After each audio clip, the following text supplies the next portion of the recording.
ആശാ വർക്കർമാരുടെ സമരം ഇന്ന് 159ാമത്തെ ദിവസത്തിലേക്ക് കടക്കുകയാണ്. ഇപ്പോൾ നമ്മൾ ആശാ സമര പന്തലിലാണ് നിൽക്കുന്നത്. ഇവിടെ ആശാ വർക്കേഴ്സിന് വേണ്ടി ഒരു തയ്യൽ പരിശീലനം നൽകുന്നുണ്ട് എന്ന വാർത്ത അറിഞ്ഞിട്ടാണ് നമ്മളിവിടെ എത്തുന്നത്. നമുക്ക് അവരോട് തന്നെ ചോദിച്ചു നോക്കാം.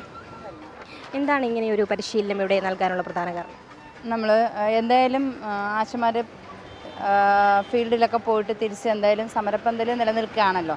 അപ്പോൾ സജീവമായി ഒരു അന്തരീക്ഷം എന്തായാലും സമരപ്പന്തലിലുണ്ട്.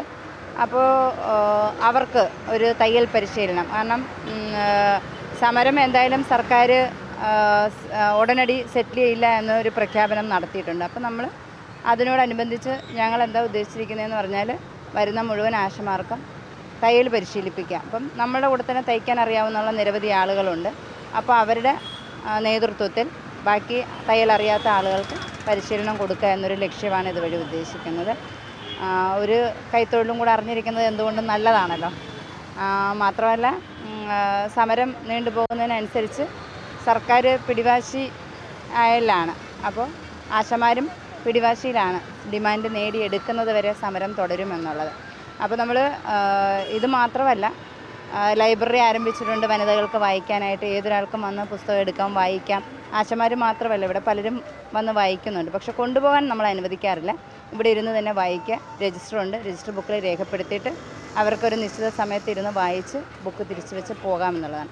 അതുപോലെയാണ് തയ്യൽ പരിശീലനത്തെ കാണുന്നത്. അങ്ങനെ ഓരോന്നായിട്ട് നമ്മൾ കൊണ്ടുവന്നുകൊണ്ടിരിക്കുക. ഈ തയ്യൽ തുണികൾ അടിച്ച് പുറത്തേക്ക് കൊടുക്കുന്നുണ്ടോ? അങ്ങനൊരു തീരുമാനത്തിലേക്ക് നമ്മൾ വന്നിട്ടില്ല. ഇപ്പം നമ്മൾ പരിശീലനം എന്നുള്ള നിലയ്ക്കാണ് എടുത്തിരിക്കുന്നത്. ഇപ്പോൾ ഇന്നലെ ഒരു ചുരിദാർ തയ്ച്ചു ഒരാശാ വർക്കർ. അപ്പോൾ അതുപോലെ അങ്ങനെ ആരെങ്കിലും ആവശ്യപ്പെടുകയാണെങ്കിൽ നമ്മൾ ഉറപ്പായിട്ടും ചെയ്തു കൊടുക്കാം. ബില്ലിംഗ് ആണ്. മുഴുവൻ സമയം ആശാ വർക്കേഴ്സ് ഈ ഒരു സമരപ്പന്തലിൽ സജീവമായിട്ടുണ്ട്. അതുകൊണ്ട് തന്നെ അവർക്ക് നല്ലൊരു അന്തരീക്ഷം ഒരുക്കേണ്ടത് ഇവിടെയുള്ള ബാക്കി ആൾക്കാരുടെ ചുമതലയാണ്. അതിനോടനുബന്ധിച്ചാണ് ഈ ഒരു തയ്യൽ മെഷീൻ പരിശീലനം ഇവിടെ ആശാ വർക്കേഴ്സിന് നൽകുന്നത്. കൂടാതെ ദൃശ്യങ്ങളിൽ കാണാം, ലൈബ്രറിയും ഇവിടെ ഒരുക്കിയിട്ടുണ്ട്.